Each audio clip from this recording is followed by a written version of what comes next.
कोई बोले माता के ऋण से मुक्त होने का उपाय, कोई उपाय नहीं, बना ही नहीं है आपका उपाय। तो ये कोई कहे कि साक्षात भगवान के पास हम नहीं जा पा रहे हैं, 4 धाम यात्रा करने के लिए महाराज जी पैसे देते, इच्छा है पैसे नहीं, 12 ज्योतिर्लिंग का दर्शन की इच्छा है लेकिन मुद्रा नहीं। तो घर वाले भगवान को पूछ लो तो 4 धाम 12 ज्योतिर्लिंग आपके घर में आ गए। कौन? माता पिता। अब आप बोलोगे प्रमाण क्या है कि ये लोग भगवान? जरा प्रमाण सुन लीजिए। जैसे कि राधा जी का प्रमाण पा गए तो इनका भी सुन लीजिए। देखिए, भगवान का और देवियों का जो नाम है जरा लेकर के देखिए कि पहला नाम किसका आता है। सीताराम। राम सीता नहीं बोलेंगे, सीताराम सीताराम सीताराम ऐसे करेंगे। पहला नाम किसका आया? देवी का। फिर किसका आया? भगवान जी। सीता राम, राधे श्याम। पहले राधा जी आई फिर श्याम।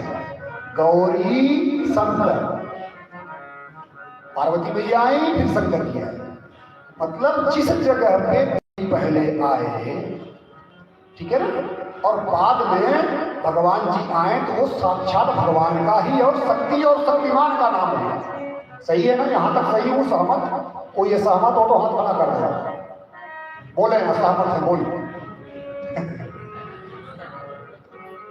अब देखिए अपने रिश्ते नाते जो दैनिक जीवन में बने हैं जरा उसको भी सुनिए। मामा मामी, कोई मामी मामा नहीं कहता, मामा मामी कार्ड छपेगा शादियों का, और मामा मामी, श्री श्रीमती, चाचा चाची, और वहां देखो पुरुषों का शुरू हो रहा है। इधर जब भगवान में गए तो देवियों का पहले शुरू हुआ। सीताराम, गौरी शंकर, राधे श्याम, उधर मामा मामी, चाचा चाची, दादा दादी, ठीक है ना, फूफा जी बुआ जी। अरे कार्ड में छपवाते होंगे आप लोग, नहीं जानते हैं। तो कहने का मतलब जो भी है, जो भी आप छापते हैं आजकल तो सबकी मर्जी, प्रश्नोत्तरी बाद में होगी, कथा का अवधि। मैं प्रथम दिन निवेदन किया था कि सीमन में कोई शंकाएं होंगे। पूर्ण इस जगत में कोई नहीं है, एक ही पूर्ण है, उसका नाम है परमात्मा। और ईशोपनिषद में भगवान की परिभाषा लिखी गई है कि पूर्णमदः पूर्णमिदं पूर्णात् पूर्णमुदच्यते पूर्णस्य पूर्णमादाय पूर्णमेवावशिष्यते। पूर्ण मार्ग से पूर्ण बराबर पूर्ण, उसका अंत ही नहीं है। फिर भी मन में कोई जिज्ञासा है तो प्रयागराज से विद्वत मंडल आया हुआ है, हम लोग निवेदन स्वरूप प्रयास करेंगे। अगर उत्तर कोई दार्शनिक वैज्ञानिक मिलेगा तो अवश्य देंगे, नहीं मिलेगा तो क्षमा प्राप्ति हो जाएगा। भैया नहीं है। कहने का भाव है कि जगत के जितने भी रिश्ते हैं उसमें पुरुष का नाम पहले आता है, और भगवान के जो आदि शक्ति के जो आदि सच्चिदानंद भगवान है उसमें देवियों का नाम पहले आता है। और यहाँ चाचा चाची, मामा मामी, फूफा फूफा, दूल्हे, दादा दादी चल।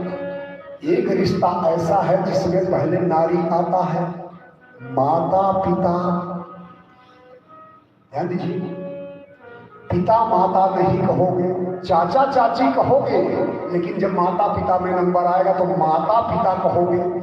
जगत के जितने भी भौतिक रिश्ते हमने इस मानव तन में प्राप्त किए हैं, एक ही रिश्ता है जिसमें नारी का नाम पहले आता है, माता पिता।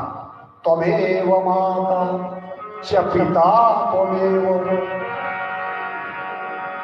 चाचा चाची में नहीं आई चाची जी पहले, मामा मामी में नहीं आई मामी जी पहले। तो जिसमें नारी का पहले आता है वो क्या हो गए? भगवान। और माता पिता में पहला नाम किसका आया? माता। अगर चाचा चाची में भी चाची पहले आती तो वो भी भगवान। इसका मतलब प्रत्यक्ष भगवान कौन हो गए? माता और पिता। जहां इनकी सेवा हो रही है हृदय से। भागवत की शुरुआत में बोला था कि भागवत में किसका वर्णन है, किस चीज का वर्णन आता है, क्या हम किससे सीखेंगे? धर्मः प्रोक्षित कैतवो, निष्कपट धर्म। तो उस दिन मैंने प्रश्न किया था क्या धर्म भी कपटी होता है क्या, कि निष्कपट धर्म भागवत सिखाएगा? हाँ, जिस धर्म का पालन हेतु के लिए किया जाए वो धर्म प्रोक्षित कैतवो, वो कपटपूर्ण धर्म हो गया।